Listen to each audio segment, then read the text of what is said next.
Bismillahirrahmanirrahim. Assalamualaikum warahmatullahi taala wabarakatuh. Al-Fatihah. A'udzu billahi minasyaitonir rajim. Bismillahirrahmanirrahim. Alhamdulillahi rabbil alamin. Ar-Rahmanir Rahim. Maliki yaumiddin. Iyyaka na'budu wa iyyaka nasta'in. اهدنا الصراط المستقيم صراط الذين أنعمت عليهم غير المغضوب عليهم ولا الضالين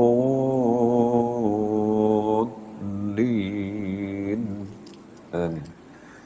بسم الله الرحمن الرحيم. الحمد لله رب العالمين وبه نستعينه ونؤمن به ونتوكل عليه ونعوذ بالله من شرور أنفسنا ومن سيئات أعمالنا. من يهد الله فلا مضل له ومن يضلل فلا هادي له. أشهد أن لا إله إلا الله وحده لا شريك له وأشهد أن محمدا عبده ورسوله. رب اشرح لي صدري ويسر لي أمري واحلل عقدة من لساني يفقهوا قولي. سبحانك لا علم لنا إلا ما علمتنا إنك أنت العليم الحكيم. Allahumma aftah bainana wa baina qaumina bil haqqi wa anta khairul fatihin. Allahumma faqihna fid din wa 'allimna 'ilman nafi'an ya arhamar rahimin. Amma ba'du. Alhamdulillah yang kasih muliakan Tuan Imam, ahli jawatan kuasa masjid, muslimin dan muslimah para jemaah yang dirahmati, disayangi lagi dikasihi Allah Subhanahu wa taala. Bersyukur kepada Allah Subhanahu wa taala pada pagi yang diberkati ini. Selagi kita diberi kekuatan, inayah, taufik, kasih sayang pada Allah SWT, dapat kita mengimarahkan Allah SWT, dapat kita tunaikan fardhu subuh jemaah, dan dapat kita melangsungkan lagi dalam pelajaran tafsir. Jadi insyaAllah, sebagai meneruskan, kita lihat surah Ali Imran ayat 104. Surah Ali Imran ayat 104. Baik, sebagai kita lihat munasabah ayat yang lalu dan juga slide yang akan datang ini, selama mana Allah Ta'ala beri peringatan tentang helah ahlul kitab dan diperintahkan kita sebagai umat Islam berpegang dengan agama Allah Ta'ala yang kukuh, berpegang dengan syariat yang teguh. Lalu Allah Ta'ala mengajak kaum beriman supaya mendirikan kewajipan mereka, iaitu menyeru manusia kepada Allah SWT dengan mengajak melakukan perkara yang makruf, melarang daripada kemungkaran. Baik, jadi tanpa ada ada sesuatu yang dapat menghalang mereka. Jadi hendaklah sampaikan dakwah kepada manusia tadi. Baik, sehingga kemudian Allah Ta'ala menceritakan iaitu perkara ataupun bahana yang telah menimpa orang Yahudi, kehinaan disebabkan sifat mereka yang melampaui batas. Allah Ta'ala hina mereka daripada satu bangsa yang pernah Allah Ta'ala angkat mereka begitu tinggi sekali, kemudian dihinakan kerana sifat prejudis mereka terhadap Nabi SAW. Jadi insyaAllah kita lihat pada ayat yang ke 104. A'udhu billahi minasyaitanir rajim. وَلْتَكُنْ مِنْكُمْ أُمَّةٌ يَدْعُونَ إِلَى الْخَيْرِ وَيَأْمُرُونَ بِالْمَعْرُوفِ وَيَنْهَوْنَ عَنِ الْمُنْكَرِ وَأُولَئِكَ هُمُ الْمُفْلِحُونَ. Jadi Allah Ta'ala menyuruh kita umat Islam, وَلْتَكُنْ مِنْكُمْ أُمَّةٌ يَدْعُونَ إِلَى الْخَيْرِ, dan hendaklah ada di antara kamu, iaitu kamu umat Islam, segolongan umat yang menyeru kepada kebajikan. Wa ya'muruna bil ma'ruf, menyuruh kepada yang ma'ruf, wa yanhauna 'anil munkar, dan mencegah dari yang munkar. Wa ulaika humul muflihun, mereka adalah orang-orang yang beruntung. Baik. Jadi dalam ayat ini maka Allah SWT berpesan kepada kita, iaitu supaya kita ni ada di antara kita, di antara umat Islam ini, yang menegakkan dakwah ilallah, menyeru manusia supaya dekat kepada agama Allah SWT. Sebab tu Allah jelaskan, wal takum minkum, hendaklah ada di antara kamu segolongan umat Alhamdulillah, sebab Allah kata wal takum minkum, sebahagian. Kalau tidak semua jadi kewajipan berlaku. Ya, sebab Allah sebut sebahagian. Maknanya apabila ada sebahagian, maka lepaslah tanggungjawab yang lain. Ini dipanggil fardu kifayah. Fardu kifayah. Baik, iaitu golongan segolongan umat yang sentiasa teguh menegakkan perintah Allah Taala, yakni mengajak manusia kepada kebaikan, memerintahkan kepada yang makruf, mencegah daripada yang mungkar. Sebab tu Allah gambarkan mereka ini wa ulaika humul muflihun, mereka adalah orang yang beruntung. Sebab bila kita mengajak seorang melakukan kebaikan, melarang daripada kemungkaran, pertama sekali kita sendiri akan berubah. Kita sendiri akan berubah, tak patutnya seorang tu diajak orang buat kebaikan, dia pula buat kemungkaran. Jadi sebab itulah yang Allah jelaskan mereka ini orang yang beruntung. Baik, Imam Ad-Dahhak dia berkata, yang maksudkan mereka yang beruntung itu pertama sekali adalah sahabat Nabi sallallahu alaihi wasallam. Itu sudah pasti. Sahabat-sahabat Nabi sallallahu alaihi wasallam. Kerana daripada mereka inilah agama Islam tersebar ke seluruh dunia hingga sampai kepada bila-bila lah. Sebab perjuangan, pengorbanan mereka tadi. Baik, dan kemudian dikatakan ulama Ad-Dahhak para perawi. Perawi ni orang yang buat hadis ke buat ilmu-ilmu dan kemudian mereka mujahid. Mujahid ni orang yang pergi berjuang di Allah SWT, dan juga kategori ulama. Termasuk juga. Sebab mereka inilah di antara orang yang mengajak manusia kepada ma'ruf, melarang mereka melakukan kemungkaran.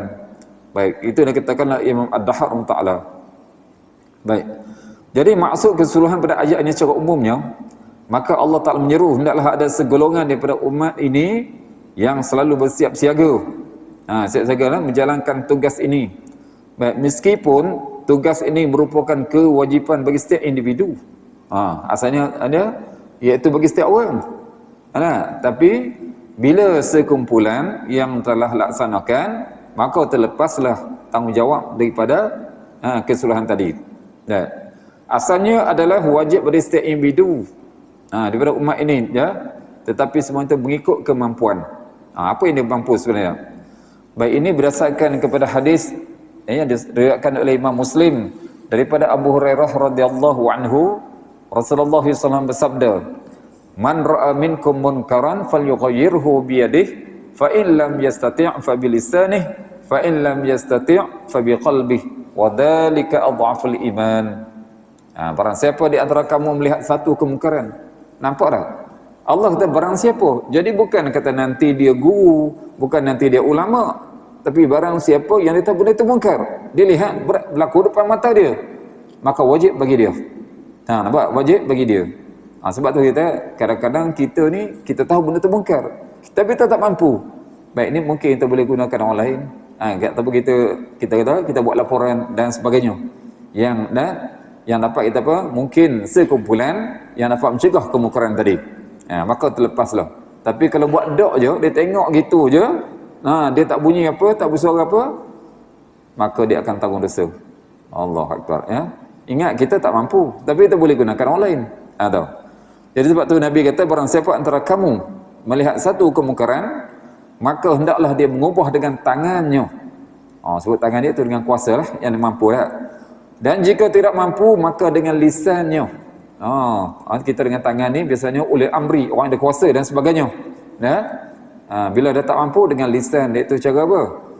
Cara menegur, cara nasihat. Dan jika tidak mampu, ni tahap yang paling dah, menegur pun tak berani dan sebagainya, maka hendaklah dia mengingkari dengan hatinya. Engkar orang perbuatan yang lihat tadi, dia engkar, dia tak suka. Bukan tak suka orang tadi. Orang tadi kita kena suka sebagai Islam, tapi perbuatan dia tadi, jadi kena engkar dengan hati. Tapi Nabi kata, dan itulah selemah-lemah iman.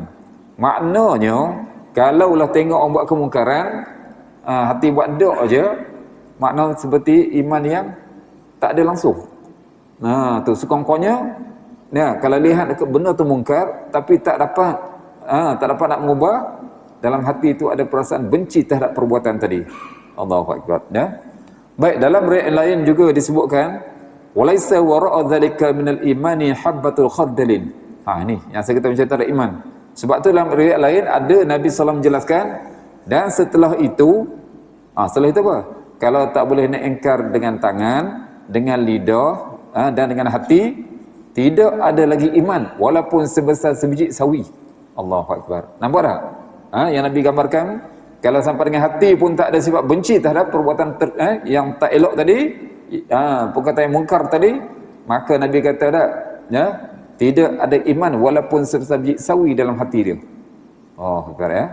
Ingatlah zaman sekarang ni zaman fahsyat dan munkar, banyak maksiat, banyak perkara yang mungkar, kadang-kadang seolahnya diterima pula. Malah oleh amri pun boleh terima. Allahu Akbar ya. Jadi kita yang tak mampu, kita kena ada perasaan engkar dalam hati kita. Baik Imam Ahmad yang diriwayatkan daripada Huzaifah bin Yaman radhiyallahu anhu, Nabi sallallahu alaihi wasallam pernah bersabda, "Wallazi nafsi biyadihi la ta'murunna bil ma'rufi wa la tanhawunna bil 'anil munkar aw la yushikanna Allahu an yab'asa 'alaikum 'iqaban min 'indihi summa la tad'unnahu fala yastajib lakum." Ini peringatan untuk kita umat Islam. Nabi SAW bersumpah, demi zat yang jiwaku berada di tangannya, hendaklah kalian menyeru kepada yang makruf dan mencegah yang mungkar. Atau kalau tidak, manakala tak buat juga, maka Allah akan menyegerakan turunnya azab ke atas kamu dari sisinya. Allahu Akbar. Nampak tak? Sebab tu kalau kita lihat sekarang, kadang ada tempat tu dia kena teruk tu, adalah tu. Adalah tak? Baik, itu Allah kata, Nabi kata apa? Allah akan segerakan turun azab ke atas kamu. Baik, lalu kamu berdoa memohon kepadanya, tapi dia tidak mengabulkan untuk kamu. Ketika itu dah. Kalau tidak ada amar ma'ruf nahi munkar, maka doa tidak diperkenankan. Allahu Akbar. Sebab itulah, walaupun dia seorang yang soleh sekalipun, kalau dia boleh buat amal ibadat, dia jaga amal ibadat dia, tapi dia biar kemungkaran berlaku dalam kampung dia, kalau dia tahulah. Kalau tak tahu lain kira. Kalau dia tahu, maka nampak doa tidak diperkenankan. Ya Allah, sampai gitu sekali ya. Baik, dan diriwayatkan juga oleh Imam Tirmizi dan juga Ibnu Majah. Kata Imam Tirmizi, hadis ini adalah hasan, iaitu tahap kedua hadis sahih. Baik. Dalam hal yang berkaitan dengan amar ma'ruf nahi munkar ini, sebenarnya banyak sekali hadis dan juga ayat Quran. Dan ayat Quran banyak, iaitu tuntutan supaya kita adakan perkara ini, amar ma'ruf nahi munkar sini. Baik. Jadi muslimin dan muslimat yang Allah SWT, kita kadang-kadang amar ma'ruf nahi munkar ni mungkin kita lihat daripada ada persepsi masyarakat umum, tapi sebenarnya dalam rumah pun kena ada. Kena ingat tu. Dalam rumah pun kena ada amar ma'ruf nahi munkar. Sebagai contohnya, kalau kita tahu dalam keluarga tak ada yang solat, maka kena suruh. Kena beritahu dia. Sebab itu kita amar yang ma'ruf. Dan kalau ada perkara yang tak elok, yang bercanggah dengan syariat, maka kita kena, kalau kita ada kuasa kita boleh halang. Kalau tak pun kita gunakan lidah kita dengan nasihat, memberi teguran. Inilah hadapan Islam. Islam nak kepada nampak tak? Setiap individu itu menjadi orang yang harmoni, berpegang kepada syariat, menjadi orang yang soleh, orang yang solehah, yang taat kepada perintah Allah, yang ikut sunnah baginda sallallahu alaihi wasallam. Okey, jadi setelah mana Allah Taala perintahkan tadi supaya ada amar ma'ruf nahi munkar. Baik. Biasanya kita akan faham, bila ada amar ma'ruf nahi munkar ni ada penentang-penentang. Itu sudah pasti. Sebab apa? Setiap zaman nabi-nabi dulu pun serupa. Mereka mengajak umat mereka supaya beriman kepada Allah, termasuk yang kalau lihat perjuangan Nabi sallallahu alaihi wasallam kan. Maka daripada keluarga baginda sendiri yang menentang. Daripada keluarga sendiri. Lalu kemudian Allah turunkan ayat, iaitu Allah Taala larang kita berpecah belah. Tu janganlah kita nak amar ma'ruf tadi sampai pula berpecah belah. Okey. Tengok ayat seterusnya. ولا تكونوا كالذين تفرقوا واختلفوا من بعد ما جاءهم البينات وأولئك لهم عذاب عظيم. Kemudian Allah pesan, wala takunu kalladzina tafarraqu, dan janganlah kamu menyerupai orang yang bercerai-berai. Atau jangan menyerupai orang yang bercerai-berai, wakhtalafu, dan berselisih, berselisih, bergaduh sebagainya, ya, mim ba'di ma ja'umul bayyinat, sesudah datangnya keterangan yang jelas kepada mereka. Baik, ya. Sebenarnya Allah Ta'ala tujukan, ya, Allah tujukan ayat ini adalah jangan kamu menjadi seperti ahlul kitab, iaitu orang Yahudi, orang Nasara. Kerana mereka ini, setelah mereka tahu kebenaran, ya, pada zaman Nabi SAW ni, ya, mereka tahu kebenaran Nabi Muhammad itu ada sifat-sifat yang pernah mereka baca dalam kitab mereka, ya. Seorang Nabi yang akan datang, ya, seorang yang ummi, tak boleh menulis, tak boleh membaca, ada pada sifat Nabi SAW, dan watak-wataknya, perangannya begitu, begini-begini, semua telah ada. Tu. Tetapi apa jadi? Inilah sebenarnya yang jadi pada mereka. Oleh sebab itu Allah Ta'ala berpesan kita, ya, umat Islam. Jadi Allah kata, ya, soalan, wahai umat Islam, jangan kamu menjadi seperti umat-umat yang terdahulu, yakni ahlu-ahlu kitab. Mereka ini berpecah belah, berselisih.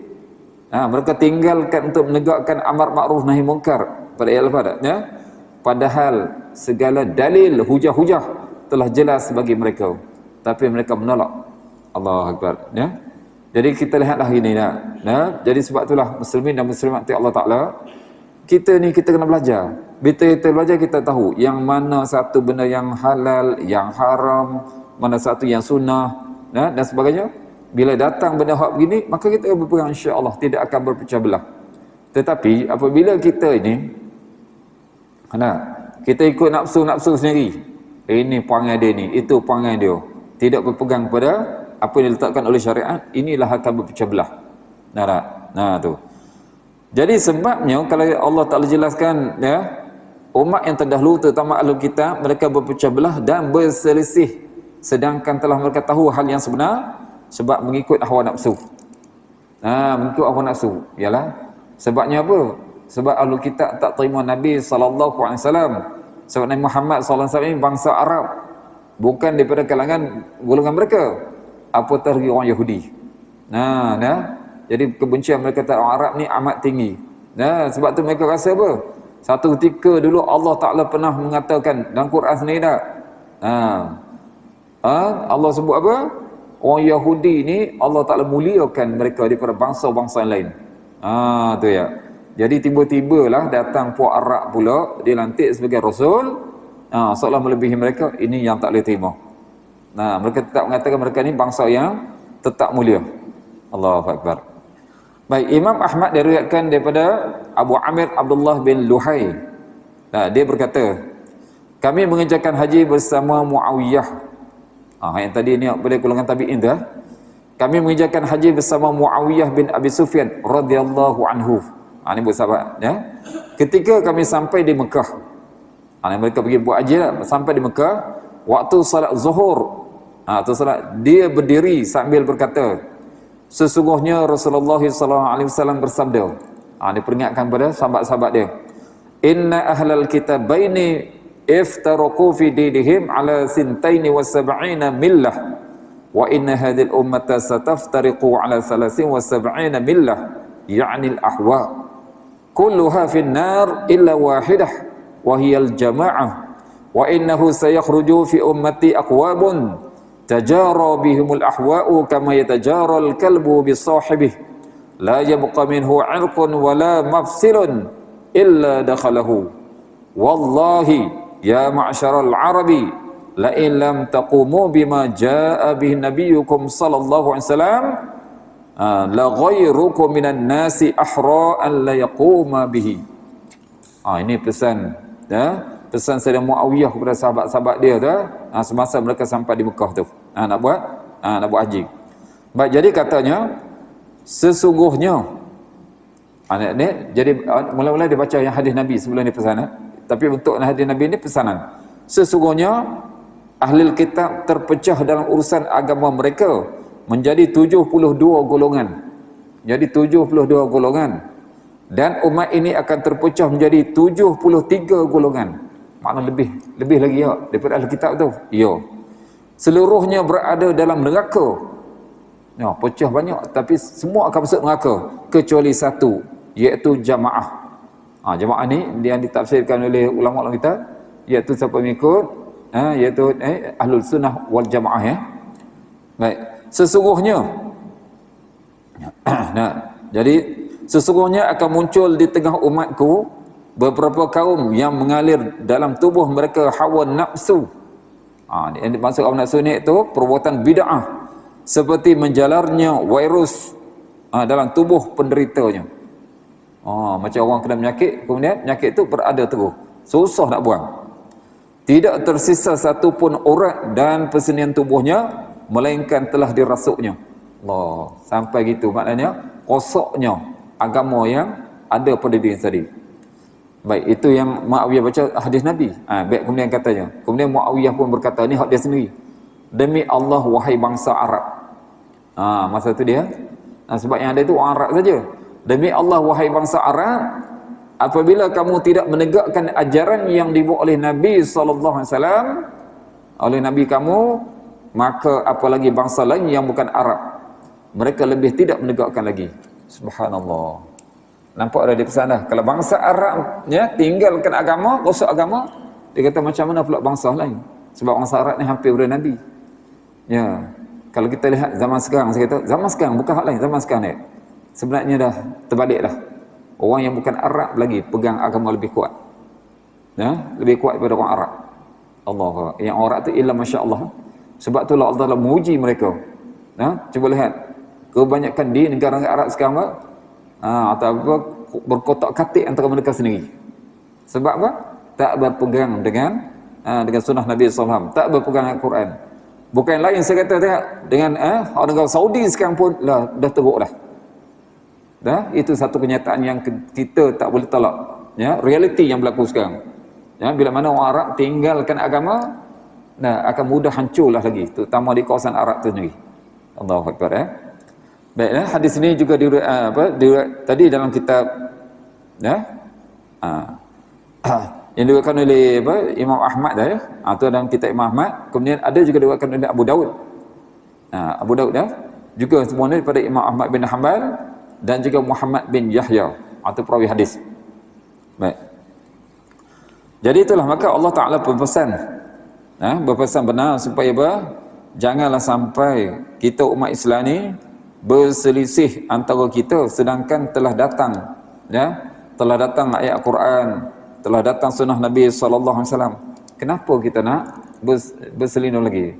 Sebab itulah ya Allah dah sebut dah, wa ma atakumur rasulu fakhudhu wa ma nahakum anhu fantahu. Ayat ni selalu diulangkan lagi supaya kita faham. Ya, Allah dah pesan dah, apa yang boleh Nabi berpeganglah, beramallah. Apa yang ditegahnya maka hindarilah. Sebab tu ikutlah. Bila kita ikut sunnah Nabi sallallahu alaihi wasallam, insya-Allah umat Islam akan bersatu.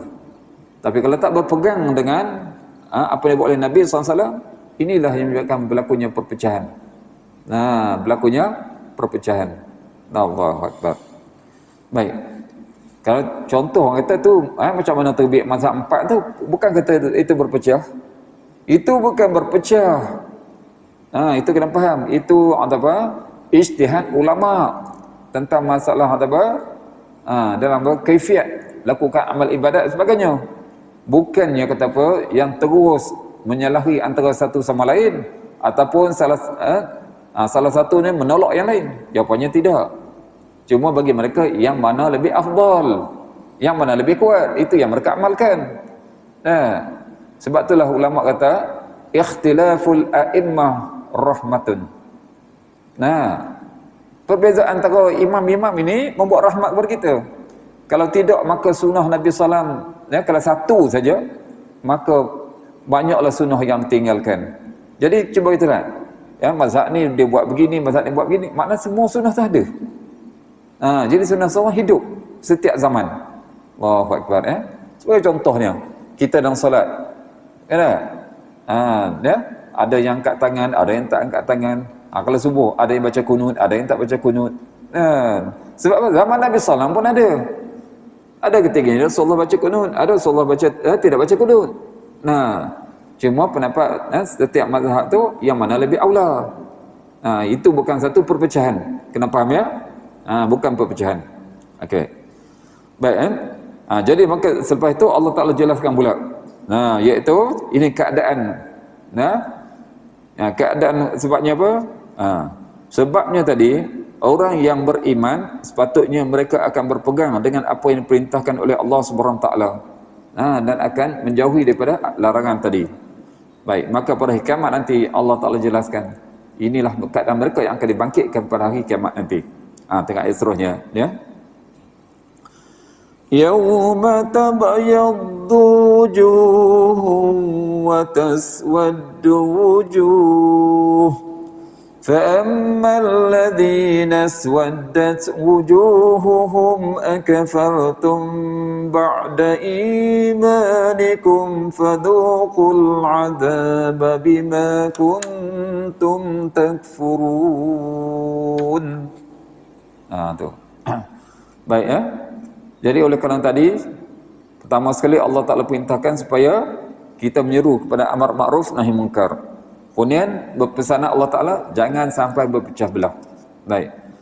Kemungkinan, ya, bukan kemungkinan, memang berlaku, akan berlakunya pecah belah tu. Oleh sebab itu, apa akan berlaku hasilnya? Maka manusia juga akan dibangkitkan pada kiamat nanti juga dalam keadaan berpecah belah. Sebab mereka berpecah belah di dunia. Antaranya yang paling besar sekali adalah segolongan beriman dan segolongan lagi kafir. Itu yang paling jelas sekali. Sebab tu Allah jelaskan, yauma tabyaddu wujuhum wa taswaddu wujuh. Pada hari kiamatlah. Pada hari yang di waktu itu ada muka yang putih berseri, bersinar-sinar bercahaya. Wa taswaddu wujuh, dan ada pula muka yang hitam muram. Kehinaan. Baik. Jadi Allah jelaskan pada kiamat nanti manusia ni akan dibangkitkan ada dua golongan dengan sebab berpecah tadi. Ada yang mana muka mereka itu yang putih berseri. Baik, kalau mengikut pada Ibn Katsir katanya, yang maksudnya wajah ahli sunnah wal jamaah. Sebab mereka yang berpegang dengan Al-Quran dan hadis baginda SAW. Dan kemudian ada pula wajah yang hitam muram, kesugulan, kehinaan. Dikatakan oleh Ibn Katsir, iaitu wajah ahlul bid'ah. Puak bid'ah, dan juga wal furqah ni puak-puak yang berpisah daripada al-sunnah wal jamaah. Allahu Akbar. Baik, dan katanya inilah yang ditafsirkan oleh Ibn Abbas. Oleh Ibn Abbas, ya. Jadi kata dua golongan tadi, golongan yang pertama, golongan yang berpegang dengan jemaah. Jemaah ni apa yang dibuat oleh Nabi SAW, dan yang kedua mereka yang menyimpang daripada jemaah tersebut. Benar? Baik, dan kemudian Allah Ta'ala ceritakan kenapa muka manusia tadi ada hak yang putih jernih, bersinar, berseri pada hari kiamat. Ada pula orang hitam legam tadi. Fa ammal ladzina aswadat wujuhum, Allah mulakan hak hitam dulu supaya apa? Ambil perhatian, jangan jadi mereka ini. Adapun orang-orang yang hitam mukanya, orang hitam muka tu, akafartum ba'da imanikum, dikatakan kepada mereka, dikatakan, iaitu ditanya kepada mereka pada kiamat dalam bentuk taubih. Taubih ni celaan kepada mereka. Kenapa kamu kafir sesudah kamu beriman? Itu ditanya, ya. Sebab mereka ini tahu tentang keimanan. Contohnya kita lihat ahlul kitab dan sebagainya. Atau sekarang kita lihat seperti puak Syiah dan sebagainya. Mereka ini. Ya. Jadi sebab tu akan ditanya kepada mereka, akafartum ba'da imanikum. Pertanyaan bentuk celaan sini. Iaitu sebenarnya tak patut dah. Iaitu soalannya apa? Patutkah kamu ini kufur sesudah kamu beriman? Kamu tahu keimanan hak sebenar, tapi kamu kufur, kamu tolak, kamu tukar ajaran yang dibuat oleh Nabi, kamu tukar ikut kehendak kamu sendiri. Allahu Akbar. Baik, kata Hasan Basri, kata Hasan Basri Allah ditafsirkan siapa mereka ini? Mereka ini adalah orang-orang munafik. Orang munafik. Baik, sebab tu kata ulama nak, Syiah ini adalah munafik bagi umat ini. Syiah adalah munafik bagi umat ini. Kita nampaklah perbuatan mereka. Baik. Oleh sebab kerana mereka ini kufur kepada Allah Ta'ala itu, dengan kata lain, mereka telah mengubah jalan yang dibuat oleh Nabi SAW. Sedangkan dalil-dalil telah jelas. Cuba kita lihat, kita sembahyang macam mana? Sebab semua ada hadis. Hadis daripada setiap perawi-perawi hadis semua sama dengan apa yang kita solat hari ini. Tapi kenapa Syiah dia lain pula? Tu sebab tu mereka kalau solat dengan kita, dia sembahyang sama je kita. Tapi dia spare satu batu buat bendanya. Adakah itu yang diajar oleh Nabi SAW? Sujud atas batu pula. Allahu Akbar. Tak ada benda tu buat sendiri. Baik, oleh sebab tu Allah Ta'ala dengan murkanya Allah sebut pada mereka fadhuqul azaba bima kuntum takfurun. Kerana itu rasakanlah azab disebabkan kekafiranmu itu. Allahu Akbar. Nampak tak? Jadi betapa Allah Ta'ala murkanya kepada mereka. Sebab tu dengan bentuk mengherdik mereka. Dah kamu dulu tahu keimanan hak sebenar, kamu kufur, kamu lari pada jalan hak sebenar. Hari ini itu hikmat, rasalah azab. Asalah azab yang berat, azab yang hina ini ke atas kamu. Allahu Akbar, iaitu seluruh orang kafir, maka mereka pun dihumbankan ke dalam neraka. Sebab apa? Kekufuran mereka. Tu. Baik, itu yang kumpulan yang pertama sekali. Kemudian Allah jelaskan siapa yang akan selamat tadi. Wa ammal ladzina byaddat wujuhuhum, adapun orang-orang yang putih berseri muka mereka, nur cahaya Allah letakkan pada muka mereka, fa fi rahmatillah, maka mereka berada dalam rahmat Allah, iaitu dimasukkan ke dalam syurga Allah Ta'ala. Hum fiha khalidun, mereka kekal di dalamnya. Allahu Akbar. Jadi nak Allah jelaskan iaitu kata ulama juga rahmat Allah ni adalah syurga. Sebab Allah sebut kekal sebab itu. Tu. Sebab bukan kata rahmat itu masa di padang mahsyar saja. Ya, di padang mahsyar pun dapat juga. Iaitu Allah Ta'ala beri keamanan kepada mereka. Tu. Jadi mereka ni dimasukkan rahmat Allah yang paling besar sekali, dimasukkan ke dalam syurga. Sebab tu mereka kekal dalamnya. Untuk selama-lamanya, ya. Mereka tak akan keluar lagi daripada syurga tadi. Baik. Jadi tentang tafsiran ayat ini, Imam Tirmizi diriwayatkan daripada Abu Ghalib.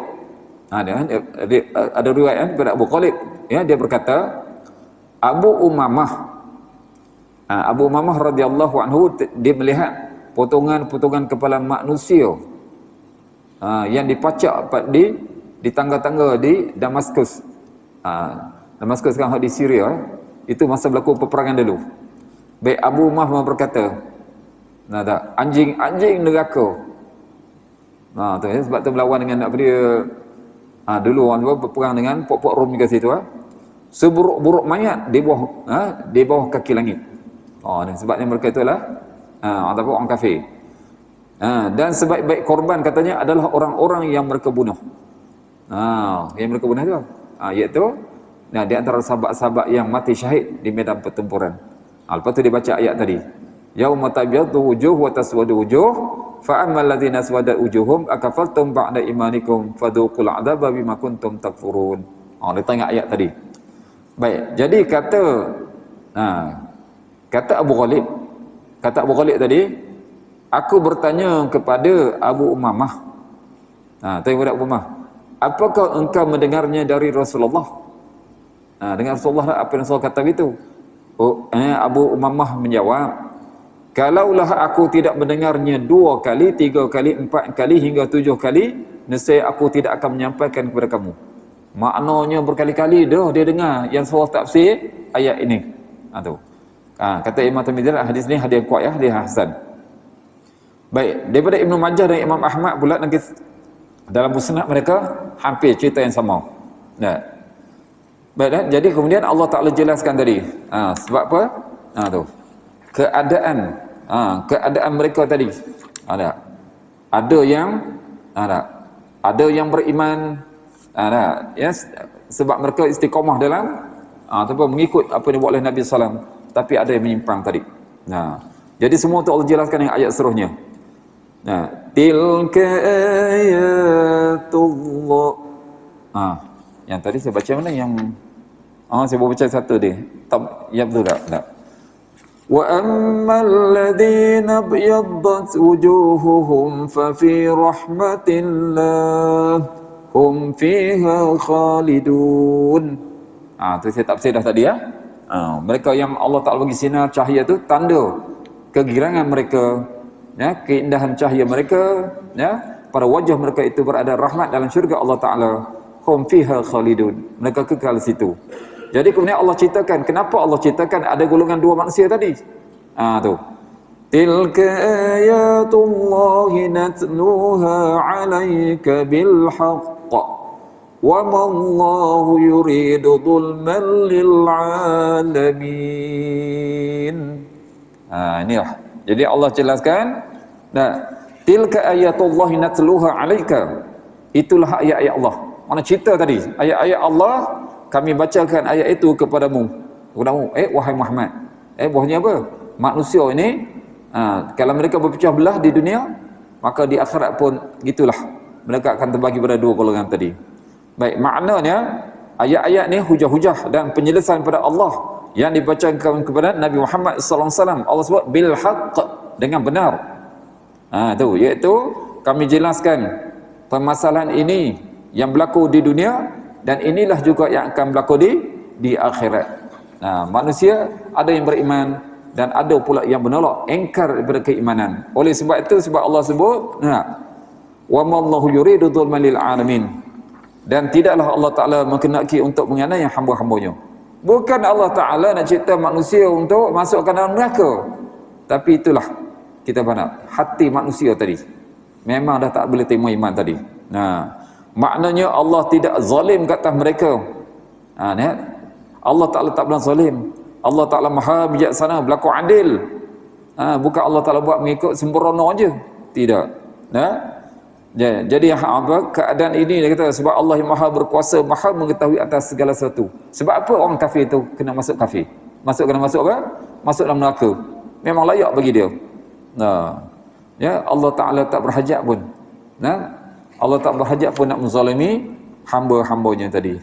Allahu Akbar. Bukan Allah Ta'ala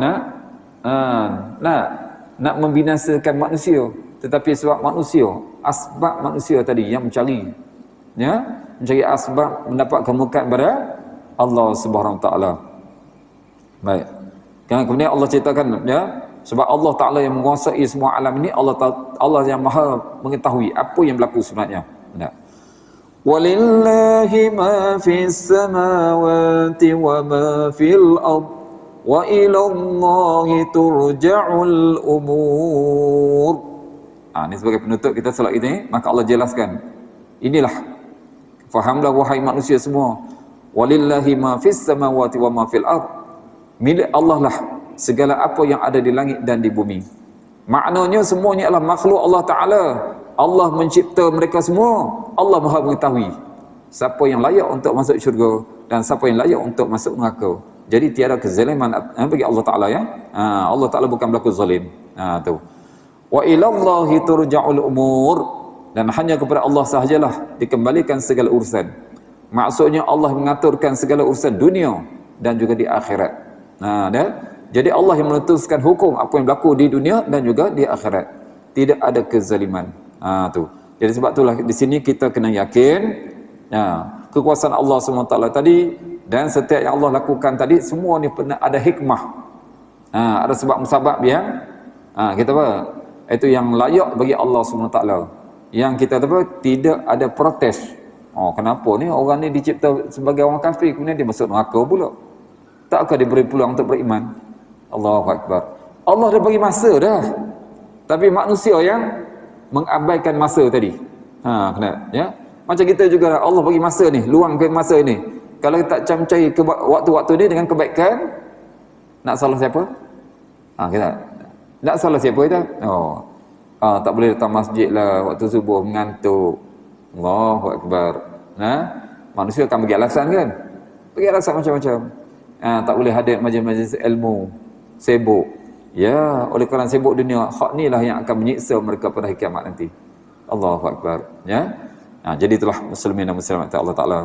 Ambillah pengajaran daripada potongan-potongan ayat yang kita tafsirkan pada pagi ini, dapat jadikan iktibar pengajaran panduan kita untuk kita amalkan, dan kita dapat wariskan kepada yang lain. Daripada golongan yang Allah sebut, wa ammal ladzi yabda'u juhum, mudah-mudahan kita ini digolongkan pada golongan ini. Allahumma amin. Taqabbal minna ya rabbal alamin. Mudah-mudahan Allah Ta'ala kepada kita. Jadi insya-Allah sekarang itu dahulu. Walhuna aqulu qawli hadza astaghfirullah lakum wa billahi taufiq hidayah. Assalamualaikum warahmatullahi taala wabarakatuh. Insya-Allah sekiranya tuan-tuan ada sebarang pertanyaan.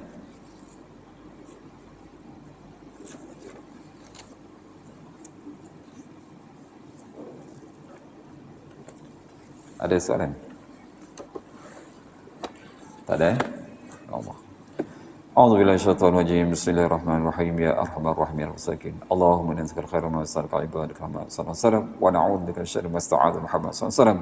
Allahumma ij'al Qur'ana syafi'an lana fid dunya wal akhirah waj'al lana syafi'an fil qabri wa fil mahsyar wa fil mizan wa fis sirat wa adkhilna al-jannata kal fasih rahmatir rahmin.